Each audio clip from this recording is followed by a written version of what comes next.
हाँ तो दोस्तों ये क्वेश्चन आपको और दिखाई दे रहा है। इसमें रे M1 मिरर पर पहले इंसिडेंट हुई है और फिर M2 पर गई है। तो M1 से M2 की ओर जब रे जाती है तो क्या होगा, यह हम समझते हैं। आंसर तो आपको क्लियर है कि एंगल ऑफ डेविएशन तो 80 डिग्री हो गया। अब 80 डिग्री भी हो सकता है या सेकंड आंसर जो है वो 360 माइनस 80 भी हो सकता है ना। यानी 360 माइनस 280 डिग्री भी हो सकता है। क्यों? तो 280 में 20 जोड़ लो और 60, ठीक है। अब इसमें आप देख रहे हो ये मिरर पर पहले गिरी है तो इससे इधर की तरफ, यानी क्या हो जाएगा, यूँ चल रहा है ना, एंटी क्लॉकवाइज हो जाएगा। क्या हो जाएगा दोस्तों? Anti clockwise. और इसमें जो डायरेक्शन है 280 के लिए वो इसका अपोजिट हो जाएगा, क्लॉकवाइज हो जाएगा। क्लियर? आगे हम बात कर रहे हैं दोस्तों रोटेशन ऑफ मिरर की, यानी मिरर का घूमना। अच्छे से समझिए, एक ही डायग्राम में मैं अच्छे से इसको समझाने का और बनाने का प्रयास करूँगा। और इसमें भी वही कंसेप्ट है जो अभी पीछे पढ़ा था आपने, है ना, कि दो हम मिरर ले रहे हैं। एक मिरर पे यदि रे इंसिडेंस हो रही है तो एंगल ऑफ डेविएशन 2 थीटा होता है या 2i माइनस 2 थीटा होता है। तो दोस्तों हमने क्या किया, इस जो चैप्टर में कलरफुल यदि आप लेते हो ना तो वो ज़्यादा थोड़ा सा अच्छा रहता है। हम इस डायग्राम को थोड़ा सा कलरफुल बनाएंगे और अच्छे से समझिए, ज़्यादा कुछ नहीं है समझने के लिए, बस डायग्राम और ज्योमेट्री क्लियर तो आपको क्लियर हो जाए। ये हमने मिरर ले लिया। इस मिरर के ऊपर जब हम ये रे इंसिडेंट करते हैं तो ये एंगल ऑफ इंसिडेंट आई और ये एंगल ऑफ रिफ्लेक्शन भी आई हो जाएगा। क्लियर? अब क्या किया दोस्तों, अब हमने इस मिरर को थीटा रोटेट कर दिया, यूँ यहाँ ये रोटेट हो गया, ठीक है। कितना रोटेट कर दिया दोस्तों? थीटा रोटेट कर दिया। जब हम थीटा रोटेट करेंगे तो स्वाभाविक है ये वाला जो नॉर्मल था, नॉर्मल है ना, ये नॉर्मल भी यहाँ कुछ आ जाएगा और कितना रोटेट हो जाएगा? थीटा रोटेट हो जाएगा। कितना रोटेट हो जाएगा दोस्तों? थीटा रोटेट हो जाएगा। तो दोस्तों अब ये जो आपके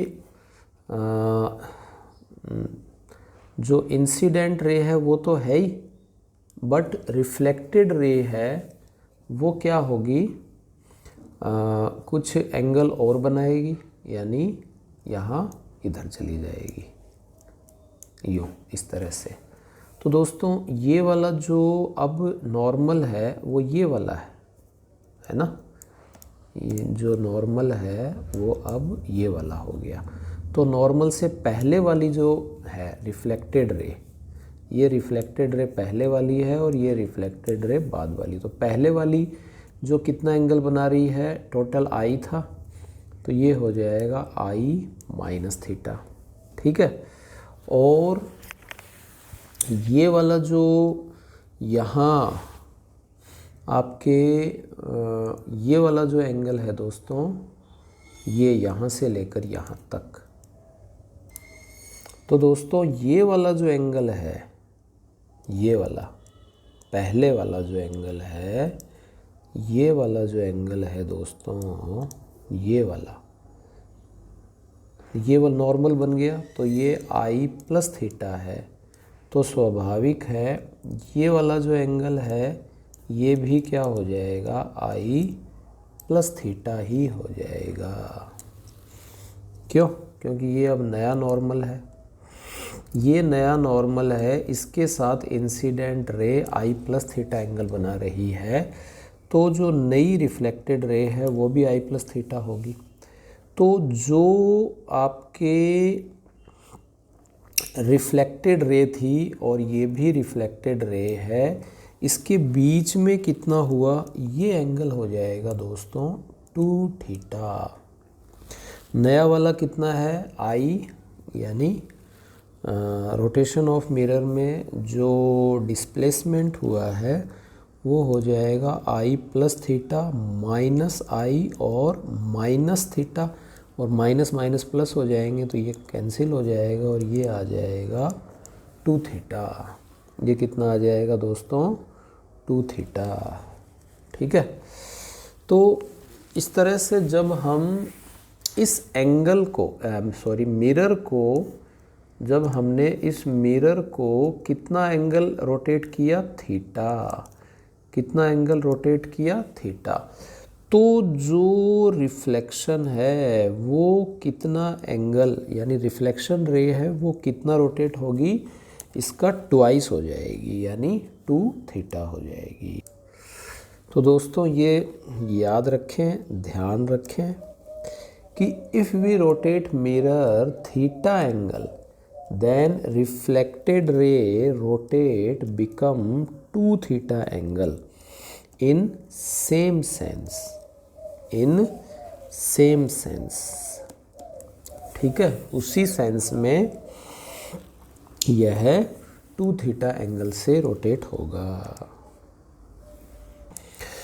अब इसका आंसर देखिए दोस्तों, ये कह रहा है कि ये जो आपके रिफ्लेक्टेड रे है, सरल सा है, कोई ज़्यादा माथापच्ची नहीं है।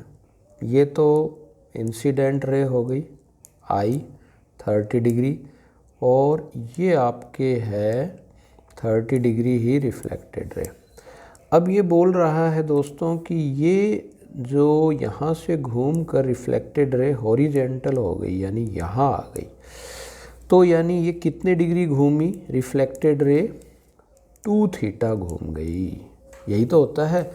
तो जो आपके मिरर है वो कितना रोटेट होगा, वो इसका होगा थीटा, यानी आंसर कितना आ जाएगा दोस्तों, 30 डिग्री क्लॉकवाइज।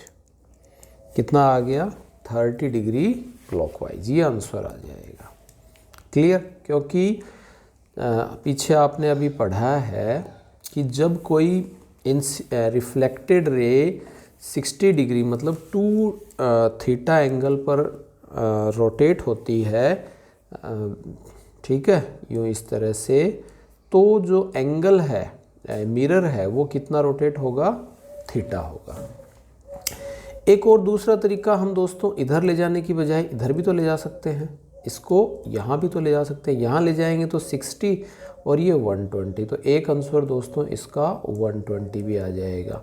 और 120 क्या आएगा दोस्तों, इस बार हमने किधर घुमाया है, एंटी क्लॉकवाइज। भाई यूँ भी कर सकते हैं हॉरिजेंटल और यूँ भी हॉरिजेंटल कर सकते हैं। और ये रिफ्लेक्टेड रे जितना घूमेगी उसका हाफ, या जो रिफ्लेक्टेड रे है वो डबल घूमती है। बार बार इसको रिपीट करने की ज़रूरत नहीं है, समझ गए होंगे। तो ये 120। अब दोस्तों इसको मैं एक तरीका और है कि यूँ घुमा के भी यूँ कर सकता हूँ, थर्ड सिचुएशन में ऐसे घुमा के करूँ। लेकिन जब आप इसको यूँ घुमाओगे, इस तरह से यहाँ लेओगे, तो दोस्तों इसको जब मिरर को हम घुमाएंगे तो उस मिरर का बैक आ जाएगा। तो इसमें दोस्तों हमारा आंसर और क्या हो सकता है कि 180 + 60 यानी 240 डिग्री हम ले लेते हैं। कितना ले लेते हैं, 240 डिग्री। अब 240 डिग्री क्यों नहीं होगा, क्योंकि 240 का मतलब ये तो हो गया रिफ्लेक्टेड रे को घुमाने के लिए, और मिरर कितना घुमाएंगे, 120 डिग्री। और जब मिरर को यूँ घुमाते घुमाते यहाँ ले आएंगे, यूँ इस तरह से इसको हम यूँ घुमाएंगे, तो जब ये हम यूँ घुमाएंगे, यूँ घुमाने पर ये वाला पोर्शन यानी बैक वाला पोर्शन, देखिए इसको हम यूँ रोटेट कर रहे हैं ये इधर आया यूँ इस तरह से, फिर ये इधर आया यूँ इस तरह से, ये तो ये बैक आ गया। बैक के ऊपर यदि आप इंसिडेंट रे करेंगे तब तो कोई मतलब ही नहीं है। क्यों? क्योंकि जो हम रे मिरर के कौन से पार्ट पर, जो कवर्ड पार्ट नहीं है, जो सिल्वर्ड पार्ट नहीं है, उसी के ऊपर ही तो इंसिडेंट करते हैं, इसीलिए ये पॉसिबल नहीं है। क्लियर? तो दोस्तों ये एक और क्वेश्चन है छोटा सा। इसमें हमने क्या किया, एक मिरर ले लिया और इस मिरर पे हमने एक रे इंसिडेंट कर दी, वही आई एंगल से, एंगल ऑफ रिफ्लेक्शन भी आई है, जिसे हम आर भी बोल सकते हैं। फिर उसके बाद में दोस्तों ये रे सामने हमने एक इस तरह से यह है स्क्रीन ले ली है ना, स्ट्रेट स्क्रीन है ये, या फिर यू राउंड भी ले सकते हैं। ये एक हमने स्क्रीन ले ली है। ये डाइवर्शन जर्मर एक्सपेरिमेंट है जिसमें इलेक्ट्रॉन अलग अलग रेज, अलग अलग साइड, अलग अलग डायरेक्शन में रेज के माध्यम से यूँ जाते हैं, ध्यान है। तो वो हम इसमें ले रहे हैं, जिसको हम फ्रिंजेस भी बोल देते हैं। तो यहाँ ये जो स्क्रीन इसके ऊपर यहाँ जा रहे हैं, इस पे तो हमको जब ये रेज़ यहाँ इसके ऊपर गिरती है, ये वहाँ आपको थोड़ा बहुत याद होगा, ये एक स्क्रीन लेते हैं ZnS silver, ZnS zinc sulphide की एक कोटेड यूँ इस तरह से बनी रहती है और इसके ऊपर ये एक स्पॉट बन जाता है। तो जब हम ओमेगा मिरर से, ओमेगा वेलोसिटी से इसको इसके ऊपर इंसिडेंट करते हैं तो दोस्तों क्या होगा, ये आपसे यहाँ पूछा गया है कि स्पीड ऑफ स्पॉट क्या होगी। तो ओमेगा तो आप जानते हो दोस्तों, D theta upon D T, एक बात। दूसरी बात, जब हम इस मिरर को ओमेगा से यूँ मूव कर रहे हैं, मिरर ओमेगा एंगुलर वेलोसिटी, तो ये कितना हो जाएगा, इसकी थीटा यानी कि ये 2 ओमेगा हो जाएगा।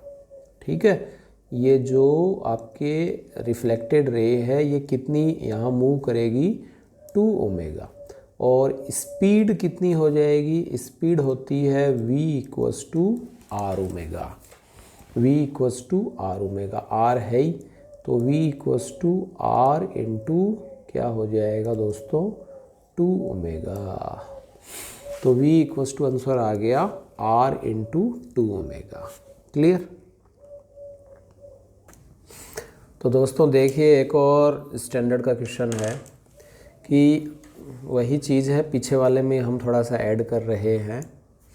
क्या कर रहे हैं कि अपना जो मिरर है उसको हम ओमेगा रोटेट कर रहे हैं। ओमेगा रोटेट करने पर ये जो रिफ्लेक्शन रे है ये 2 ओमेगा से नीचे की तरफ आ रही है। ठीक है, किसी 2 ओमेगा या 2 थीटा एंगल से रोटेट हो रही है। अब ये जो स्पॉट यहाँ स्क्रीन के ऊपर बना था, ये पूछा है कि नीचे की ओर कितना आएगा, उसकी वेलोसिटी पूछी है। तो वेलोसिटी होती है दोस्तों dy upon dt, rate of change of. ठीक है, तो इसमें हम दोस्तों ये एक डायग्राम दिखाई दे रहा है, OAB ट्राइंगल ले लेते हैं, इससे हम tan थीटा निकाल लेते हैं। तो tan थीटा हो जाएगा y अपॉन यानी perpendicular upon base, y upon D. ठीक है, तो y इक्वस टू हो गया d tan theta, y equals to क्या हो जाएगा दोस्तों, d tan थीटा। तो ये dy upon D T equals to और d tan का हो जाएगा दोस्तों sec स्क्वायर थीटा और d theta upon D T. अब dy अपॉन डी टी आप जानते हो ये v हो जाएगा और d तो है ही, sec स्क्वायर थीटा भी है, और ये दोस्तों d theta upon D T है, ये क्या होगा ओमेगा या 2 ओमेगा, ये हो जाएगा दोस्तों 2 ओमेगा। तो आंसर आ जाएगा तो 2 omega D sec square theta, 2 omega D sec square theta, जो कि v के इक्वल आ जाएगा। अब दोस्तों सोचने वाली बात यह है कि D theta upon D T जो लिया है, जो ओमेगा है, वो हमने 2 ओमेगा क्यों लिया है, ओमेगा क्यों नहीं लिया? वो इसलिए दोस्तों क्योंकि ये जो मिरर है ये ओमेगा से रोटेट हो रहा है, तो ये जो रिफ्लेक्टेड रे है ये कितने से रोटेट हो रही है? 2 ओमेगा से, यानी इसके जो D theta upon D T में जो चेंजेस हो रहे हैं वो किसके अकॉर्डिंग हो रहे हैं? इसके अकॉर्डिंग हो रहे हैं। तो या तो आप यूँ समझ लीजिए कि ये पहले वाला थीटा है, बाद वाला थीटा डैश है, जो कि इसका ट्वाइस है। ठीक है, इसलिए यह है 2 omega D sec square theta हो जाएगा। ये एक स्टैंडर्ड क्वेश्चन है, डायरेक्ट आपको याद रहे तो कोई बुराई नहीं है। वेलोसिटी होती है 2 omega D sec square theta.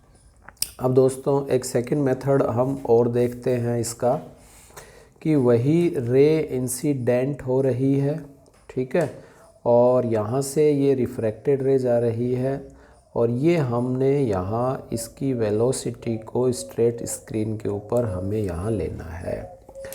अब ये दोस्तों यहाँ क्लियर है, डी है, क्लियर, थोड़ा सा और अच्छा कर लेते हैं और अच्छे अच्छे कलर भर लेते हैं। तो दोस्तों ये क्या हो जाएगा? ये हो जाएगा डी सेक थीटा। क्या हो जाएगा? D sec theta. क्यों हो जाएगा? क्योंकि ये डी है ना। आई थिंक क्लियर होगा, और मैं कर देता हूँ आपको कि सेक थीटा क्या होता है? कोस थीटा का इन्वर्स होता है, और कोस थीटा क्या होता है? ये होता है बेस अपॉन हाइपोटेनस। ठीक है, तो हाइपोटेनस क्या हो जाएगा? बेस इंटू सेक थीटा, यानी D into sec theta. Clear? तो ये जो डी सेक थीटा है दोस्तों, ये एक तरह से हम यदि एक सर्कुलर ले लें तो उसकी ये रेडियस है, और ये जो पार्टिकल है यहाँ से स्पॉट है वो यूँ मूव कर रहा है, और ये वाला जो एंगल है दोस्तों ये थीटा है, और ये जो इसकी वेलोसिटी है ये होती है ओमेगा आर, जो कि ओमेगा क्या हो जाएगा? 2 ओमेगा आर।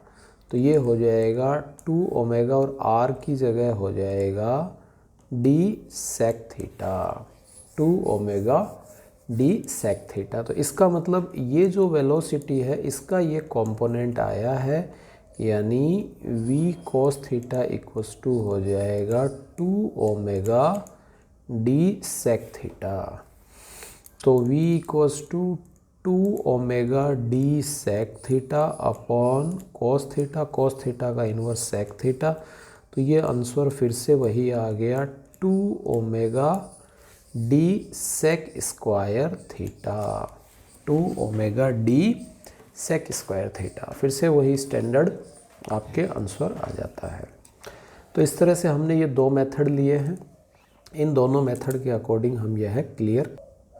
नेक्स्ट हम बात कर रहे हैं दोस्तों, प्लेन मिरर को हम वेग देते हैं, यानी प्लेन मिरर में वेग, वेलोसिटी इन प्लेन मिरर, कि प्लेन मिरर में वेग जो है वो होगा तो उसका क्या क्या रोटेट होगा वो सारा हम समझते हैं।